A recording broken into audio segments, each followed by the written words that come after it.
Good afternoon. So you might have noticed that comfort eating keeps coming up a lot.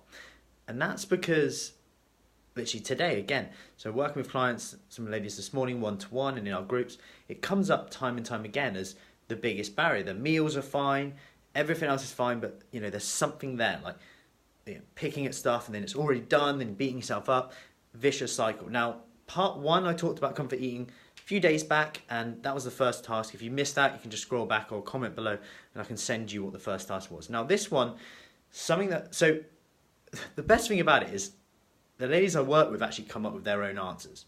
That's the best thing about it. They come up with great strategies. So here's the one that came up today. Now, what you need to do is, on an evening, the trigger is often when maybe at the end of the day, when maybe you've already eaten dinner, you've had a good day, maybe sometimes you're on your own, which does make it harder. Sometimes there's boredom, there's anxiety, etc. But anyway, let's say you go and you have a biscuit. That's fine, you make that decision.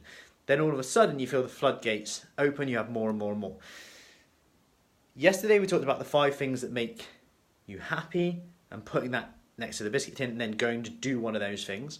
Today what I want you to do is also question and talk to yourself like you would talk to a friend. So if your friend was with you and you were going to offer them a biscuit, you wouldn't go, here's one biscuit, now eat them all, have another one, have another one, have another one. So actually talk to yourself like you're talking to a friend. And notice how it creates an actual moment to kind of make you pause.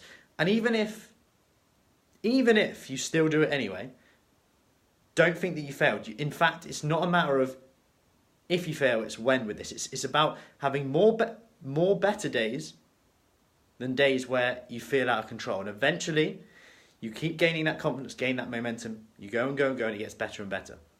So that's day 2. If you want more of these kind of tips to help with kind of how you approach this stuff, because I know that comfort eating is literally the biggest thing. Like, we can follow Slimming World, we can follow Weight Watchers, we can follow the calories, etc., everything. But then if we're not getting this right, we can stick to 1,200, 1,300, 1,500 calories a day, but then overshoot by double that at the end of the day. And it's just holding us back, and it's frustrating, I get it.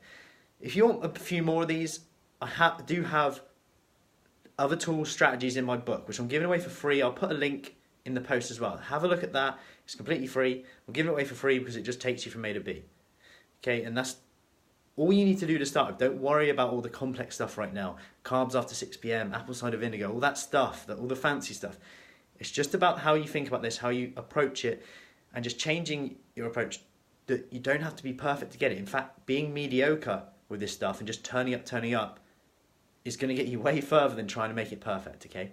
So, free book in there as well. Have a look at that, but also have a go with that. You wouldn't talk to a friend like that, right?